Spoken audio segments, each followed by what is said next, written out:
नमस्कार. मी प्राध्यापक संतोष भिंगाळ, वाणिज्य विभाग, रयत शिक्षण संस्थेचे Abasaheb Marathe arts and new commerce science college, Rajapur, जिल्हा रत्नागिरी. आज आपण तृतीय वर्ष वाणिज्य या वर्गाच्या श्रमकल्याण व प्रथा या विषयातील काही श्रमकल्याणाचे सिद्धांत अभ्यासणार आहोत. त्या सिद्धांतांमध्ये विश्वस्तवादी दृष्टिकोन सिद्धांत, व्यवस्थापकीय तत्त्वज्ञान दृष्टिकोन सिद्धांत आणि धार्मिक दृष्टिकोन सिद्धांत अशा सिद्धांतांचा समावेश आहे. श्रमकल्याणाची संकल्पना रॉबर्ट ओव्हेन यांनी जगासमोर मांडली.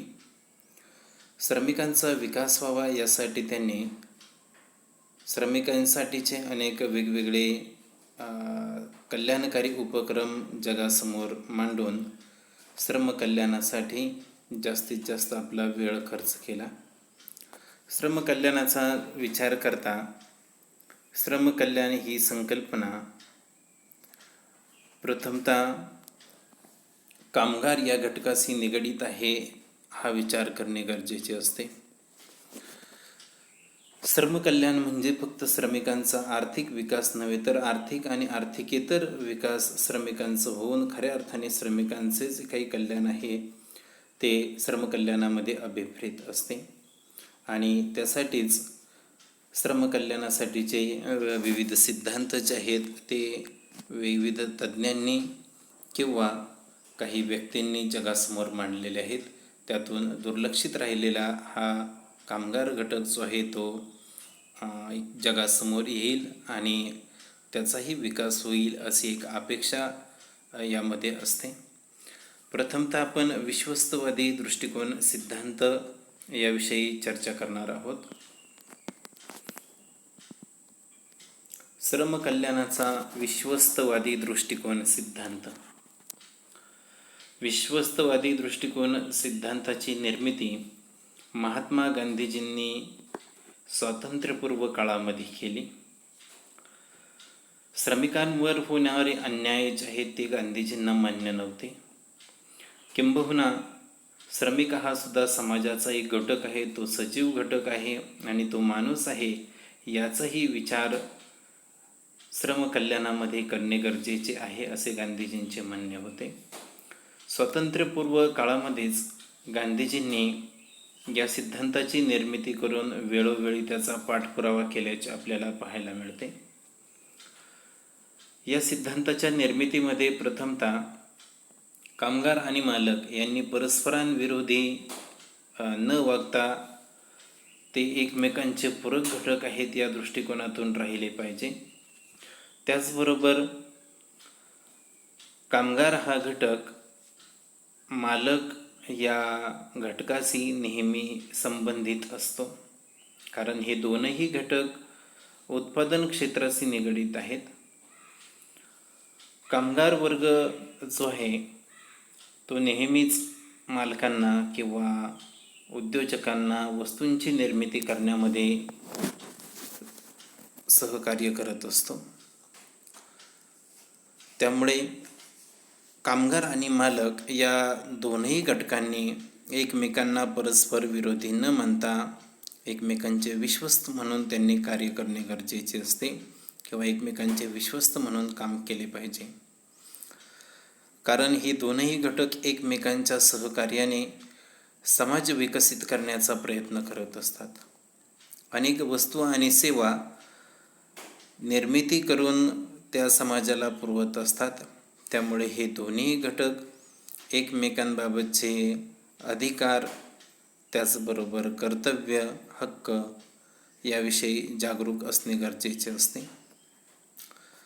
मालक वर्ग हा फक्त मालक नसून तो एक कुटुंब प्रमुख आहे किंवा सेवा पुरविणारा समाजातील दुवा आहे असे सुद्धा त्याच्याकडे पाहिले जात असते.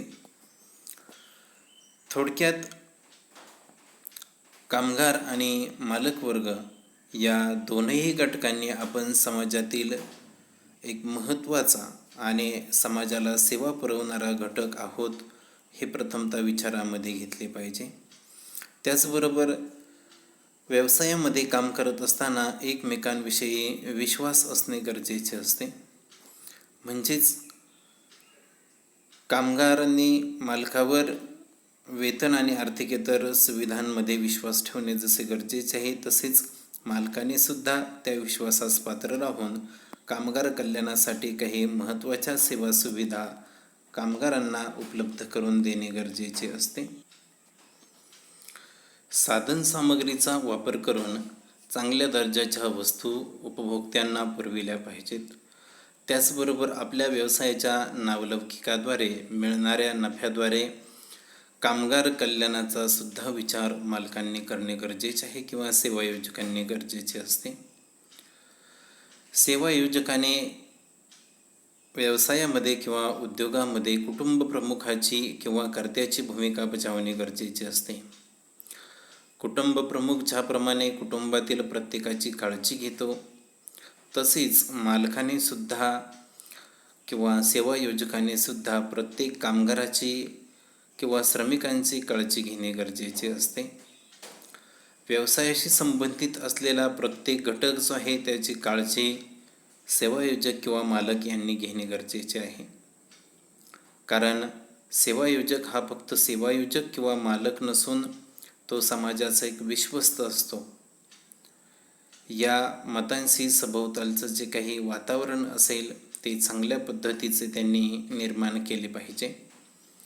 श्रमिकांना मालकाबद्दल निष्ठा आणि आपुलकी निर्माण होईल अशी वृत्ती निर्माण करणे हे श्रमिकांसाठी महत्त्वाचा भाग मानला जात असतो. म्हणजेच सेवायोजकाने श्रमिकांना आपुलकी निर्माण होईल, त्याचबरोबर निष्ठा व्यवसायाविषयीची निर्माण होईल अशा पद्धतीची वृत्ती श्रमिकांमध्ये निर्माण करणे गरजेचे आहे. आणि तशा प्रकारची वागणूक ही मालकवर्गाने किंवा सेवायोजकांनी श्रमिकांना देणे गरजेचे आहे. दोन्ही घटक व्यवसायाशी संबंधित असतात. सुरुवातीपासूनच ते व्यवसायाचा अंत होईपर्यंत मालक वर्ग किंवा कामगार वर्ग जे ते आहे ते एकत्रित राहत असतात आणि येणारी जी काही व्यावसायिक सर्व कार्य जी असतील ते एकमेकांना विश्वासात घेऊनच त्यांनी ती पूर्ण केली पाहिजे. त्यामुळे परस्परांमध्ये असणारे जे काही संबंध असतील ते दृढ होत असतात. अनेक वेळा उद्योजक किंवा व्यावसायिक किंवा सेवायोजक हे स्वतःला फक्त मालक समजत असतात. नफा मिळवण्यासाठी कामगारांचा फक्त प्रयत्न केला जात असतो किंवा त्यांचा वापर केला जात असतो. त्या मोबदल्यामध्ये त्यांना फक्त किमान वेतन दिले जात असते. कोणत्याही प्रकारच्या सोयी सवलती अनेक वेळेला दिल्या जात नाहीत. परंतु कामगार कल्याण जर करायचे असेल तर कामगारांना विश्वासात घेऊन त्यांना आवश्यक असणाऱ्या मूलभूत सोयी सुविधा म्हणजेच आर्थिक आणि आर्थिकेतर सेवा सुविधा देणे गरजेचे आहे. तसेच कामगारांनी सुद्धा आपल्या अधिकारामध्ये किंवा कायद्यानुसार आपल्याला मिळणाऱ्या ज्या काही सेवा सुविधा आहेत त्या मालकाकडून मिळवून व्यवसायासाठी किंवा उद्योगासाठी प्रामाणिकपणे प्रयत्न करणे गरजेचे आहे. म्हणजेच दोनही घटकांनी एकमेकांचा विश्वास संपादन करणे गरजेचे असते. यानंतर विश्वस्तवादी दृष्टिकोन सिद्धांताच्या मर्यादा आपण विस्तृतपणे पाहणार आहोत. प्रथमतः पहिली मर्यादा आहे कालबाह्य. आजच्या काळामध्ये विश्वस्तवादी दृष्टिकोन सिद्धांत हा कालबाह्य झाल्याचे आपल्याला पाहायला मिळते. कारण ज्या काळामध्ये गांधीजींनी हा सिद्धांत मांडला किंवा त्याचा पाठपुरावा केला त्या काळामध्ये मालक वर्ग आणि कामगार वर्ग जे आहे ते राष्ट्रप्रेमाने भारावून गेलेले होते. त्या काळामध्ये मालक वर्ग श्रमिकांविषयीचा चांगला विचार करण्याच्या मनस्थितीमध्ये होते. म्हणजेच ते कामगारांवरती विश्वास टाकत होते. कामगारसुद्धा त्यांच्या विश्वासाला तडा न जाता उद्योगासाठी किंवा व्यवसायासाठी प्रामाणिकपणे कष्ट करत होते. स्वातंत्र्योत्तर काळामध्ये जर आपण विचार केला तर स्वातंत्र्य मिळून आज फार मोठा बदल झालेला आपल्याला पाहायला मिळतो. स्वातंत्र्यानंतर खूप कालावधी लोटलेला आहे. प्रत्येक माणसाच्या वृत्ती प्रवृत्ती ज्या आहेत त्यामध्ये बदल झालेला आहे. किंवा मोठ्या प्रमाणावर बदल झालेला आपल्याला पाहायला मिळतो. आजकाल मालक आणि कामगार एकमेकांविषयी नेहमीच परस्पर विरोधी भूमिकेमध्ये राहिलेले आपल्याला पाहायला मिळतात. म्हणजेच कामगार आणि मालक यांचा एकमेकांवरती विश्वास नसल्याचे आपल्याला पाहायला मिळते आणि म्हणून हा सिद्धांत आजच्या युगामध्ये कालबाह्य झालेला आहे असे आपणाला म्हणता येईल. म्हणजेच हा सिद्धांत सध्याच्या काळामध्ये आपल्याला खूप मोठ्या प्रमाणावरती त्याचा वापर करता येणार नाही. त्यामुळे ही एक महत्त्वाची मर्यादा या सिद्धांताच्या बाबतीमध्ये आज आपल्याला सांगता येईल. त्यानंतर आदर्शवाद.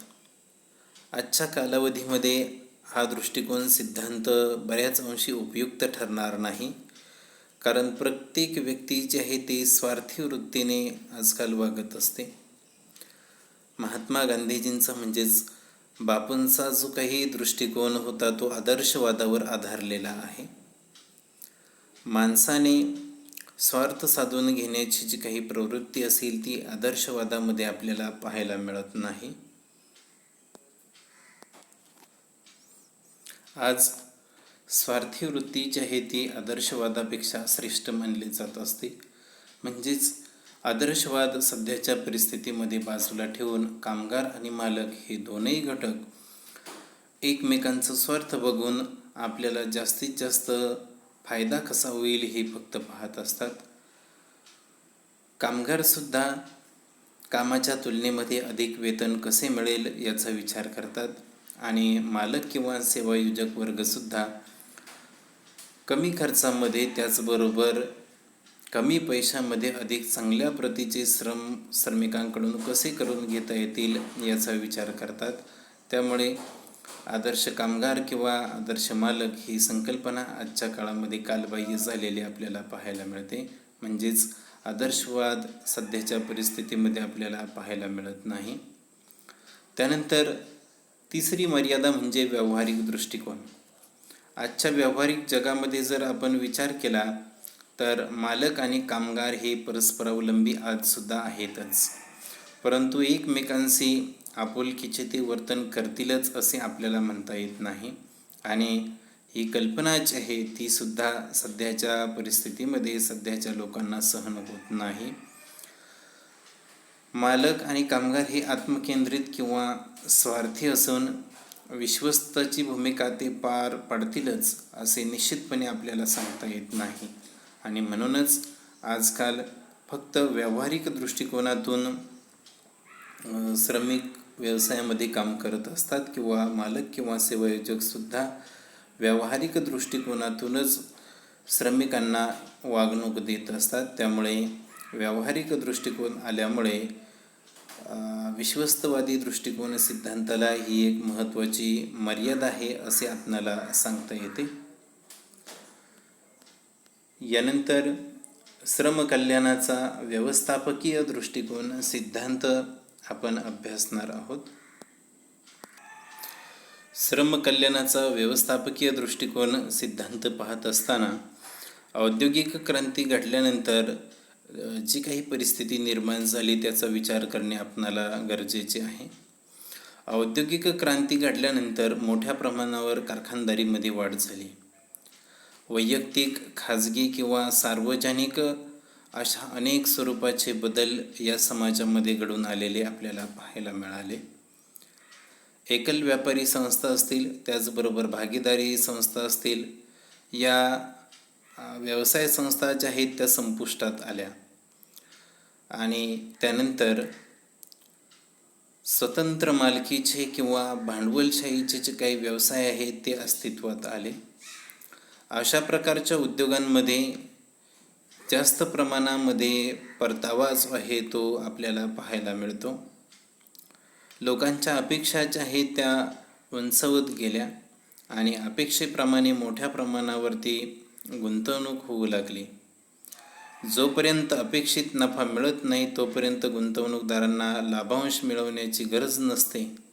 पण आजच्या परिस्थितीमध्ये जर आपण विचार करायला गेलो तर अनेक व्यक्ती आपले उत्पन्न जे आहे ते भाग भांडवलामध्ये गुंतवत असतात, जेणेकरून नुकसान किंवा धोक्याचे प्रमाण जे आहे ते अस्तित्वामध्ये आहे किंवा जास्तीत जास्त आपल्याला पाहायला मिळते, त्याचे विभाजन त्या ठिकाणी झालेले आपल्याला पाहायला मिळते.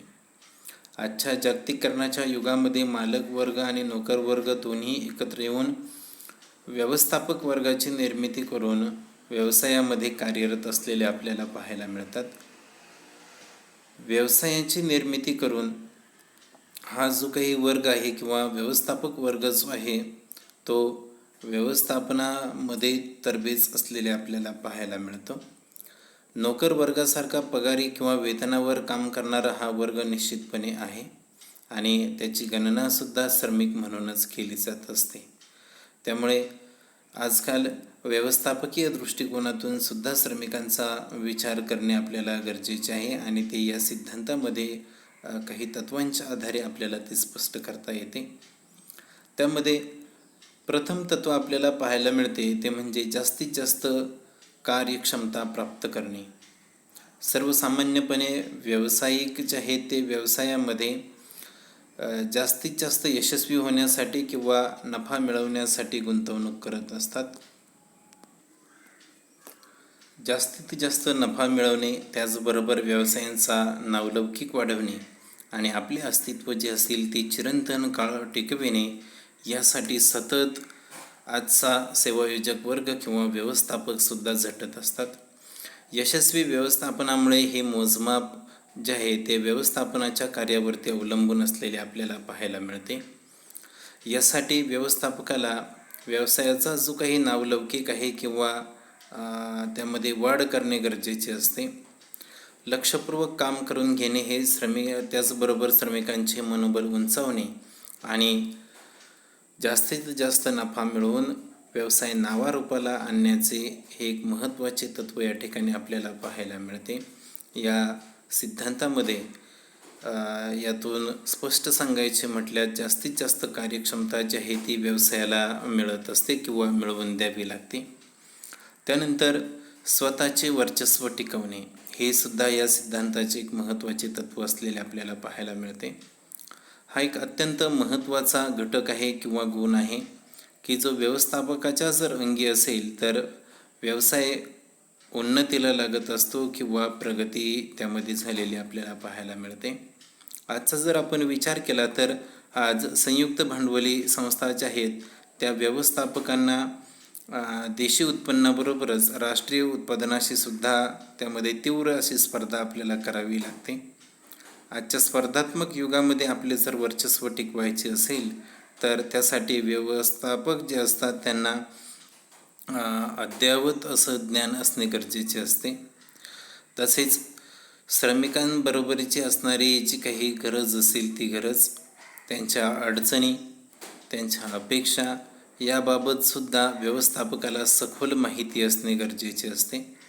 आणि जर ही माहिती असेल तर प्रभावी कार्य करण्यासाठी व्यवस्थापकाला या गोष्टी महत्त्वाच्या किंवा उपयुक्त ठरतात, ज्यामुळे आत्मीयता आणि आपुलकीची आहे ती श्रमिकांमध्ये निर्माण होत असते.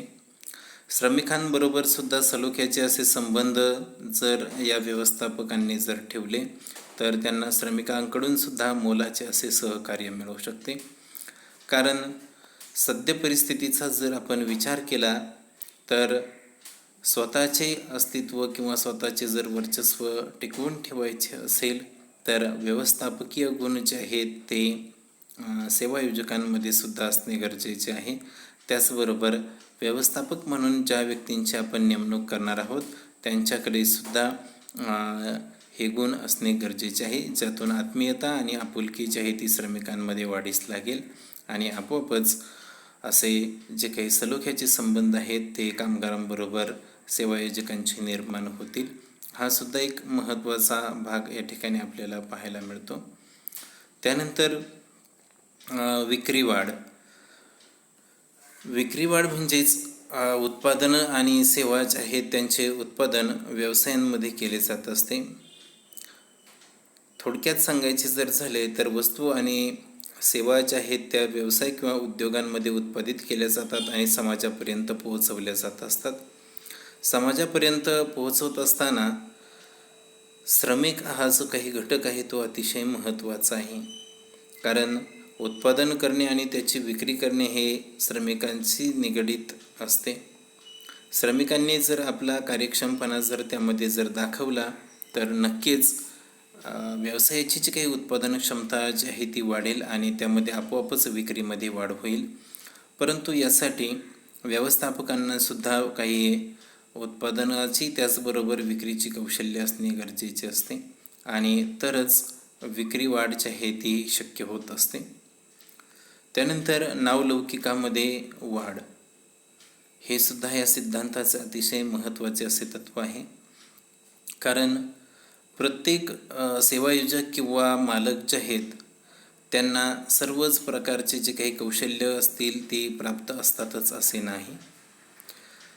त्यासाठी ज्या व्यक्तींकडे असे कौशल्य आहेत अशा व्यक्तींची व्यवस्थापक म्हणून नेमणूक व्यवसायांमध्ये केली जाते आणि हे व्यवस्थापक उत्पादनाशी असणाऱ्या सर्व संबंधित घटकांचा अभ्यास करून आपल्या कौशल्याने नक्कीच उत्पादनामध्ये वाढ करतात आणि परिणामी व्यवसायामध्ये सुद्धा वाढ करत असतात किंवा व्यवसायामध्ये मिळणारा जो काही नफा आहे त्या नफ्याचे प्रमाणसुद्धा आपोआपच वाढते.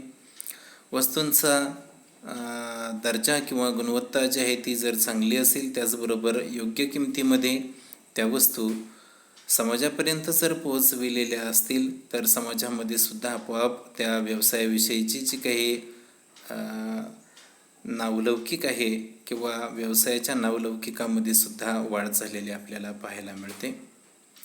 त्याचबरोबर श्रमिकांचा व्यवस्थापनामध्ये सहभाग. आजकाल अनेक ठिकाणी श्रमिकांनासुद्धा व्यवस्थापनामध्ये सहभाग दिला जातो जेणेकरून श्रमिकांच्या असणाऱ्या ज्या काही समस्या असतील त्या व्यवस्थापनाला समजत असतात आणि व्यवस्थापनाच्या ज्या काही अडचणी असतील त्या श्रमिकांना समजतात.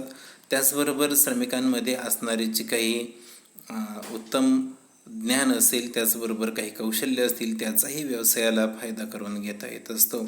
त्यामुळे आज अनेक व्यवसायांमध्ये किंवा उद्योगांमध्ये श्रमिकांना व्यवस्थापनामध्ये सहभाग दिला जात असतो आणि त्यांनासुद्धा व्यवस्थापनामध्ये सहभाग दिल्यामुळे त्यांचेही मनोबल त्या ठिकाणी उंचावत असते. किंबहुना त्यांच्या ज्या काही समस्या असतील त्या समस्या सांगून व्यवस्थापक आणि श्रमिक यांच्याशी एकत्रितपणे चर्चा करून त्या समस्या सोडवण्याचा प्रयत्न केला जात असतो. त्यामुळे व्यवस्थापकीय दृष्टिकोन सिद्धांतामध्ये श्रमिकांचा व्यवस्थापनामध्ये असणारा जो काही सहभाग असेल तो अतिशय महत्त्वाचा घटक मानला जात असतो. त्यानंतर सामाजिक आणि राजकीय महत्त्वाकांक्षा. सामाजिक आणि राजकीय महत्त्वाकांक्षेचा जर आपण विचार केला तर आज संयुक्त भांडवली संस्था ज्या आहेत त्या संस्थांमध्ये काम करणारे संचालक, व्यवस्थापक, त्याचबरोबर उच्च सामाजिक आणि राजकीय पार्श्वभूमी ज्यांना आहे अशा व्यक्ती त्यामध्ये आपल्याला पाहायला मिळतात. अशा व्यक्तींना अपयश हे मान्य नसते. आपली प्रतिमा कधी मलिन होऊ नये यासाठी कामगार वर्गाला ते समाधानी ठेवण्याचा प्रयत्न करतात आणि त्यामुळे त्यांचे सलोख्याचे असणारे जे काही संबंध असतील कामगारांबरोबरचे ते बिघडत नाहीत. त्यामुळे तो सुद्धा एक घटक या ठिकाणी आपल्याला व्यवस्थापकीय दृष्टिकोन सिद्धांतामध्ये पाहायला मिळतो.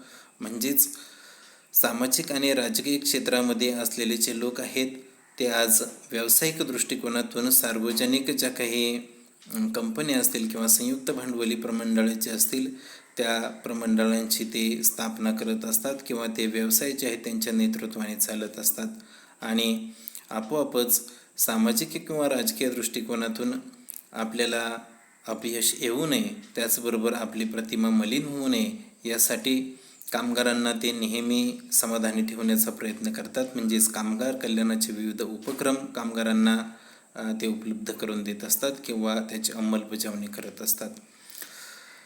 त्यामुळे सामाजिक आणि राजकीय महत्त्वाकांक्षा जी आहे ती सुद्धा या व्यवस्थापकीय दृष्टिकोन सिद्धांतामध्ये महत्त्वाची मानली जात असते. त्यानंतर या सिद्धांताचे शेवटचे तत्व म्हणजे कामगार कल्याणाचे अद्ययावत ज्ञान. कामगार म्हणजे समाज कल्याण आणि समाज कल्याण म्हणजेच राष्ट्रीय आणि आंतरराष्ट्रीय पातळीवर केल्या जाणाऱ्या ज्या काही समाज सुधारणेच्या ज्या गोष्टी आहेत त्यांना आपण समाज कल्याण असं या ठिकाणी म्हणतो. या समाज कल्याणाच्या तरतुदीबाबत पूर्ण ज्ञान असणे सेवायोजक किंवा मालक वर्गाला अपेक्षित आहे किंवा असे ज्ञान त्यांना असले पाहिजे. कल्याणकारी उपक्रमातील आवश्यक आणि अद्ययावत जे काही बदल आहेत त्यांचे होणारे परिणाम याकडे त्यांनी लक्ष ठेवले पाहिजे आणि लक्ष केंद्रित करून कामगारांनी उत्पादकता आणि कार्यक्षमता वाढवण्यासाठी त्यांना आवश्यक असणाऱ्या ज्या काही सुविधा आहेत त्या जास्तीत जास्त प्रमाणामध्ये जर आपण उपलब्ध करून दिल्या तर नक्कीच जास्तीत जास्त नफा हा व्यवसायाला मिळवत असतो, किंबहुना कमी खर्चामध्ये तो मिळत असतो. नफा मिळवणे किंवा नफ्याचे प्रमाण वाढवणे यासाठी श्रमिक किंवा व्यवस्थापक जे आहेत ते महत्त्वाचे असे कार्य करत असतात. त्यामध्ये श्रमिक जे आहेत ते सिंहाचा वाटा उचलत असतात.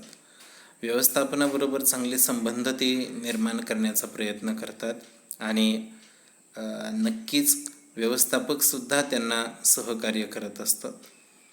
भारतामध्ये जर आपण विचार केला तर टाटा ग्रुप, बिर्ला ग्रुप, त्याचबरोबर अंबानी ग्रुप, मित्तल ग्रुप असे वेगवेगळे ग्रुप आपल्याला पाहायला मिळतात.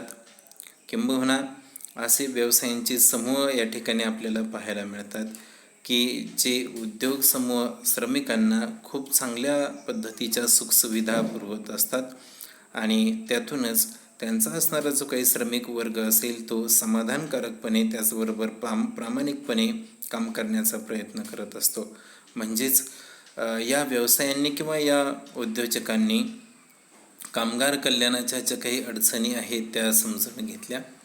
कामगार कल्याणाचे अद्ययावत ज्ञान जे आहे ते त्यांनी विकसित केले किंवा त्या ज्ञानाचा फायदा कामगार कल्याणासाठी केला आणि आज असे अनेक व्यवसाय या देशामध्ये आपल्याला चांगल्या दृष्टिकोनातून विकसित झालेले पाहायला मिळतात. यानंतर श्रमकल्याणाचा धार्मिक दृष्टिकोन सिद्धांत जो आहे तो आपण पाहणार आहोत. या श्रमकल्याणाच्या धार्मिक दृष्टिकोन सिद्धांतानुसार धार्मिक भावनेच्या आधारावर श्रमकल्याण उपक्रम जे आहेत ते पुरवले पाहिजेत. सेवा योजकांना असं आवाहन या सिद्धांतानुसार केलेले असते की उद्योगामध्ये असणारी जी काही शांतता असेल ती जर चिरंतन काळ ठेवायची जर असेल तर त्यासाठी काही प्रयत्न करणे गरजेचे आहे आणि ते चिरंतन काळ राहण्यासाठी आवश्यक असणाऱ्या ज्या काही सुखसुविधा ज्या आहेत त्या कामगारांना उपलब्ध करून दिल्या पाहिजे. जर अशा सुविधा किंवा सुखसुविधा ज्या आहेत त्या कामगारांना जर उपलब्ध करून दिल्यात तर श्रमिकांचे जे काही मन आहे ते चांगल्या दृष्टिकोनातून परिवर्तित होऊन औद्योगिक जगतामध्ये चांगल्या प्रकारचे असणारे संबंध प्रस्थापित होतील. औद्योगिक संघर्ष जे असतात किंवा संप असतात, कलह असतात यांचे प्रमाण नक्कीच कमी होईल. कामगार कल्याण सुविधा ज्या आहेत ते कामगारांचे शोषण थांबवण्यासाठी मदत करत असतात आणि समाज कल्याणावर होणारा जो काही खर्च आहे तो वायफळ नसून कामगार कल्याणाशी निगडीत असा तो घटक जरी असला तरीसुद्धा त्यातून व्यवसायाचा विकास होत असतो. कामगार कल्याणाच्या सहाय्याने निर्माण झालेली जी काही संपत्ती असेल ती कामगारांची आहे आणि त्यातला काही खर्च जो आहे तो कामगारांवरती सुद्धा केला पाहिजे हे सेवा योजकांनी विसरून चालणार नाही. त्याचबरोबर धार्मिक भावनांशी निगडीत असणारे जे काही श्रमकल्याणाचे उपक्रम असतील ते आपल्या कामगारांना पुरेपूर प्रमाणामध्ये उपलब्ध करून दिले पाहिजे. अनेक वेळा मानवाच्या भावना ज्या आहेत त्या आपापल्या धर्माशी निगडीत असतात आणि धार्मिक भावनांशी निगडीत असे जर काही श्रमकल्याणाचे उपक्रम जर राबविले तर नक्कीच श्रमिकांचा त्या व्यवसायाविषयी असणारा जो काही दृष्टिकोन असेल किंवा व्यवसायाकडे बघण्याचा जो काही दृष्टिकोन असेल तो चांगल्या प्रकारचा निर्माण होईल. त्यामुळे श्रमकल्याणाचा जो काही धार्मिक दृष्टिकोन सिद्धांत जो आहे तो श्रमकल्याणावरती जास्तीत जास्त भर देतो. किंबहुना यातून श्रमिकांचे जे काही मनोबल आहे ते उंचावण्याचा प्रयत्न करता येत असतो. परंतु आजकाल जर आपण विचार केला तर अनेक सेवायोजक किंवा मालक जे आहेत ते या सिद्धांताचा आधार घेताना आपल्याला पाहायला मिळत नाही. किंबहुना त्यांनी जर असा आधार घेतला तर नक्कीच व्यवसायाला त्याचा फायदा त्या ठिकाणी होईल. किंबहुना उत्पादन क्षमतेवरती सुद्धा त्याचा परिणाम अप्रत्यक्षरित्या झालेला आपल्याला पाहायला मिळेल. म्हणजेच श्रमकल्याणाचा धार्मिक दृष्टिकोन सिद्धांत जो आहे तो व्यवसायाच्या दृष्टिकोनातून आणि कामगारांच्या दृष्टिकोनातून उपयुक्त असल्याचे आपल्याला या ठिकाणी पाहायला मिळते. पण सध्याच्या कालावधीमध्ये हा सुद्धा सिद्धांत व्यवसायांनी कालबाह्य ठरवलेला आपल्याला पाहायला मिळतो. आज आपण श्रमकल्याणाचे जे काही सिद्धांत आहेत त्यामध्ये विश्वस्तवादी दृष्टिकोन सिद्धांत, त्याचबरोबर व्यवस्थापकीय दृष्टिकोन सिद्धांत आणि धार्मिक दृष्टिकोन सिद्धांत अशा 3 सिद्धांतांवरती चर्चा केलेली आहे. धन्यवाद.